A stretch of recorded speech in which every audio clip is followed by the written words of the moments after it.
Hello students, in today's lecture session we will cover the topic leadership.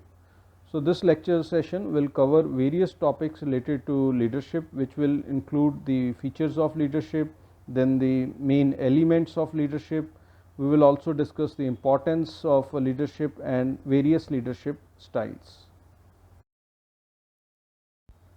So as we know that leader is a person who leads any team or a group of followers.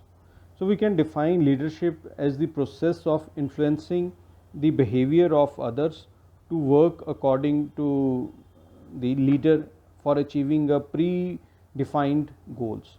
So it is the ability of a leader to induce subordinates to work with confidence and more zeal. Thus we can say that leadership is the ability to influence a group towards the achievement of goals. The leaders and their leadership skills play a very important role in the growth of every organization. The captain of a team, the head of any department, the leader of a political party, a prime minister or a chief minister, all have leadership skills and they are regarded as the leaders of a particular group or a team or a political party or a country. These are the elements of leadership. The first one is power. So it is the capacity to exert influence over others. One of the most basic and important skill of a leader is to use power in a effectively and responsible manner. So power can be of following types. First one is coercive power. So it is the ability of a leader to punish an employee for any kind of indiscipline or low performance. Then is the reward power. So it is the ability to give rewards, which may be in the form of promotions, appreciation or participation in decision making. Then is the legitimate power. So it is the formal authority that is due to person's title or position in a group or a organization. Next comes the expert power. It is attained by a manager due to his or her own talents such as skills, knowledge, abilities or previous experience, like a person expert in engineering or a person expert in marketing. Then is the referent power. So it is the power that is gained by association through formal and informal networks, both inside and outside the organization. For example, if you are known to some political leader, then you can use the reference power. Then second element is the basic understanding of the people. So the leader must be aware of the nature and the strength of human needs so as to satisfy those needs in order to get desired results. We can say that a leader must be able to know how to motivate his employees. Then his ability to inspire. A leader must inspire his followers for a better performance. The personality of a leader must be such that it may give importance or a rise to loyalty, devotion and strong desire to perform in a better way. Then influencing the working environment. The most important function of a leader is to design and maintain proper working environment, which will help the organization to achieve the goals. As a good working environment motivates the employees and increase their performance. These are some of the important features of effective leadership. The first one is process of influence.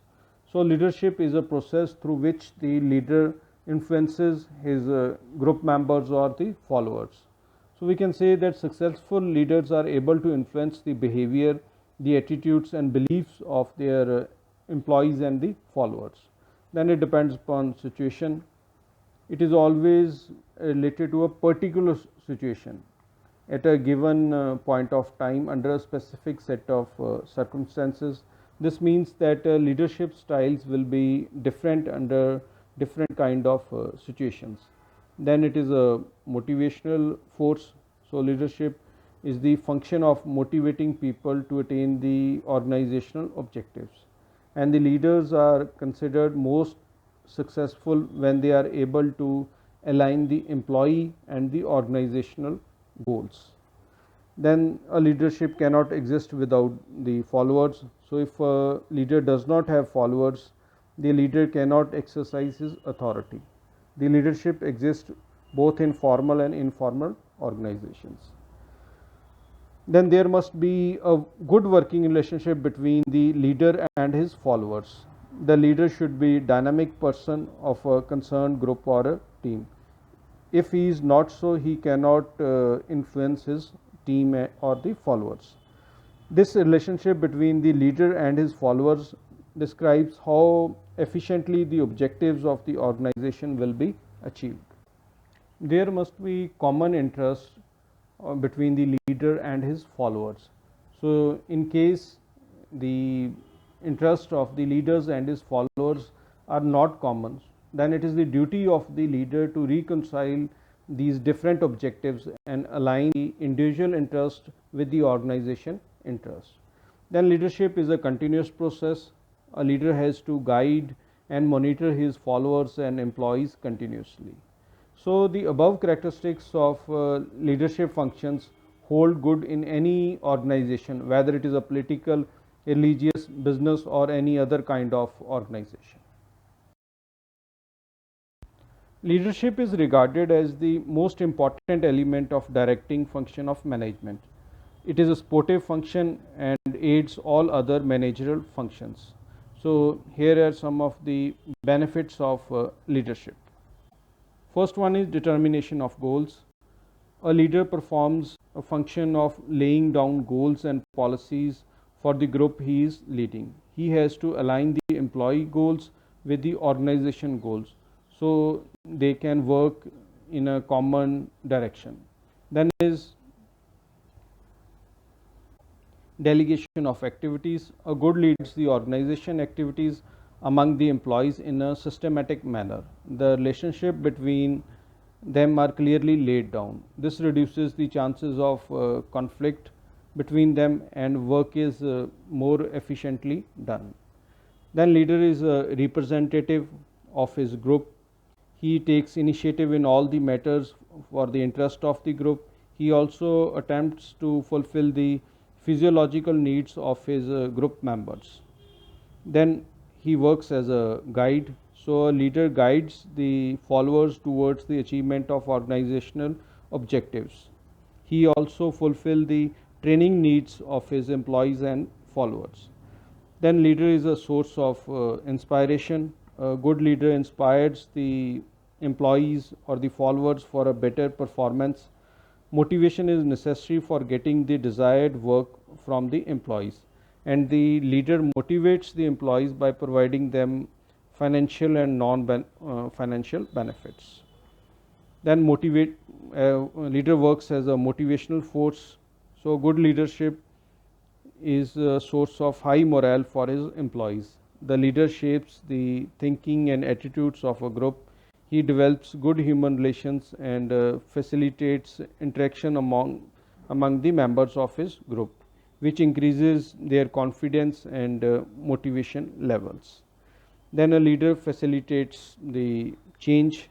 Leadership is the mechanism to convince the employees about the need of any change. An effective leadership is able to overcome the resistance to change on the part of the workers. So we can say a leadership plays a very important role in facilitating the change process. Then leadership is required at all levels.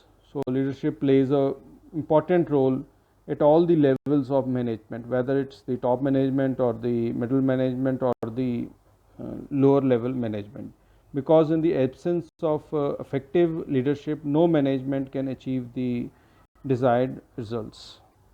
The leader also plays an important role in providing good working environment. The efficiency of performance depends upon the working environment, and the leadership aims at creating and maintaining a satisfactory environment for the employees to contribute their maximum effort towards achieving the organizational goals. The leader encourages his employees to take initiative and helps them in their personal advancement and development of their careers.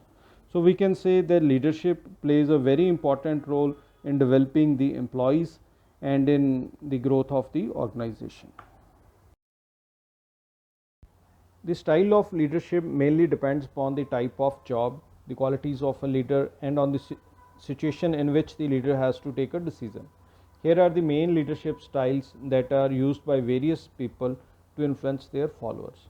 The first one is democratic style. In this case, all the decisions are made by the leader are based on the inputs of each team member. Although the leader has the final say, but each team member has say in decision making process. It is also known as the participative type of leadership. Then is the autocratic style. It is just an opposite to the democratic style. In this case, the leader takes all the decisions on its own without consulting the others. Then is the free range style. This kind of leader has no control over his team members. The leader avoids power. The employees work themselves and manage their own problems. The leader is only a head for the outsiders. Then comes the bureaucratic leadership style. In this case, the leaders work as per rules and regulations given to them by the authority. The main focus of this kind of leadership is on procedures and historical methods. Next comes the affiliation style. This kind of leader is emotionally attached to his team members. This kind of leadership is very helpful in maintaining cordial relations between the employee and the employer. It also encourages collective working approach. Then is the transformational style of leadership. These leaders create a valuable and positive change for their team members. He works for transforming his team members with motivation, training, and guidance. This kind of leadership also lays stress on delegation of authority, where the work is delegated among all the team members. And the last type of leadership style is charismatic leadership style. This kind of leader uses his communicative and persuasive style to influence his followers. The political and religious leaders mostly use this kind of leadership style to attract and influence their followers. So this is all for today's lecture session.